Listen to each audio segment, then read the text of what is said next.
Well, the monument, I didn't know I was going to carve a monument for the town of Idyllwild. I knew I had some sort of destiny here in Idyllwild to do something for Idyllwild. At the time, I thought I was just a wood carver, and when it was in the paper that the old monument was going to be brought down, done by Jonathan Lebin, I had gone to the chamber and offered to restore their monument. I've had 30 years of restoration. The powers that be would not allow this monument to be restored, and it was taken down. And then I was commissioned by the Chamber of Commerce of Idyllwild to design a new monument. There was $7,000 left in the chamber for restoration of the monument. I said I could fix the old monument for that. I had a game plan, and I know it would have worked, but they did not want it to work. So now they want me to design a new one. I designed a new one.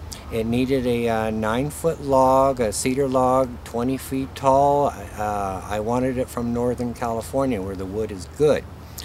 The next thing I knew, that they say, hey, this would really be great. So you want, what, 15 grand for yourself for 6 months worth of work? That way I could pay all my bills and pay my rents and survive for 6 months while I'm carving their monument. And they said, did that include the tree? I said, of course not. I don't have a tree. It'll be a tree from up north, and that's also going to cost you about 14, 15 grand to bring a good tree from up north. So they said, okay, we're going to try to raise the money. That was Bill Triplett, president of the chamber. Next thing I knew, I read in the town crier where they're having a contest. Who will carve the new town monument for 15 grand? We got 15 grand out there for whoever is going to carve this monument. And I never entered the contest. The chamber used my drawing and my figures to make this contest happen. I asked the chamber what they were up to, and they said, we're just trying to raise money. They said, you know, bottom line, the chamber has the last say on who's to get it. You're getting the job.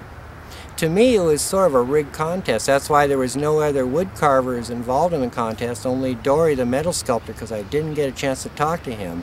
You'll never be elected because the chamber is going to announce me as the winner no matter what kind of votes they get. Who said that? That was Andrea, Bill Triplett's secretary at the time. I also asked him about, on all the donation jars, what it meant by for the new town monument and other chamber projects. That's when Andrea mentioned the tour bus. We really want this tour bus. We can't get funding or interest for the tour bus, and we figured if there was any money left over after we buy you your tree, that we got to spend 15 grand on after we give you a deposit, and if there's any money left over, we're going to use it for other things like the tour bus. Tour bus showed up first. They handed me a blank envelope, and everybody shaking my hand and put me in the town crier that I was the new winner. It was a blank envelope. Weeks later, after the tour bus showed up, Andrea came by with a contract, and I said it was not a contract because it didn't mention the tree. And he said, oh, this is just your side of the agreement. If we're going to give you a $7,000 deposit, we need you to sign something which you're going to do. And I said, well, what about the tree? And she says, well, we can't expect you to carve into thin air. We're bringing you the tree tomorrow because I'm to sign something that'll have a deadline, a due date. And I have no tree standing in front of me. I didn't want to sign it. She promised me. I signed this thing saying I'm supplying all my materials and I will deliver it and I'll be finished by a certain date. The next day, there was no tree. Went over to the chamber. Andrea gives me a letter by the chamber, dated, saying Pacific Slope. These are the people that are donating your log. Go talk to them and figure out what tree you need. First, they wouldn't answer my phone calls. I had to get an appointment by the other woodcarver, Sean, who came over here from Big Bear to hook me up with Josh Whitney to even talk to him. The first thing that Josh Whitney told me, I'm not donating anything. Now what the town has done now was to give me $7,000 in no tree. It took me a year and a half to build a tree. The chamber also voted it had to be local wood. What do you mean, a year and a half to build a tree? Your tree monument, the town of Idyllwild's tree monument, is built with 4 trees. that I had to trade for, buy, collect, whatever I had to do to get this wood. And I had to get a mill to mill the flat sides to glue with Gorilla Glue all this wood together. It took me cases and cases of Gorilla Glue. I used trees that were dead standing trees, probably dead longer than I've been alive. And they're full of pecks, full of holes. I've repaired.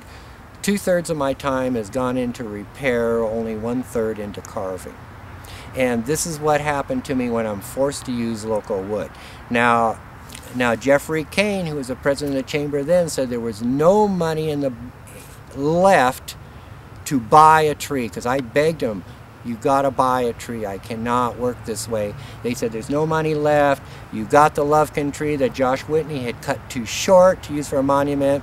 I had to get another donor for a tree that got one out in the woods. I'm not allowed to say who it is or where he got the tree. So that's your main center post of the monument that has the grizzly bear, the California condor, the red-tailed hawk, the woodpeckers, the Fletchers. All of that is out of one tree that I put upside down. They said that I had to use a Lovekin tree that was too short, so I used that as shoulders to hold this main tree upside down. Shoulders of the Lovekin tree, which I'm going to carve bighorn sheep on one side, which I have not been able to do yet. On the other side incorporates the mountain lion, and 3 trees, the mountain lion goes through. So that's where it stands right now.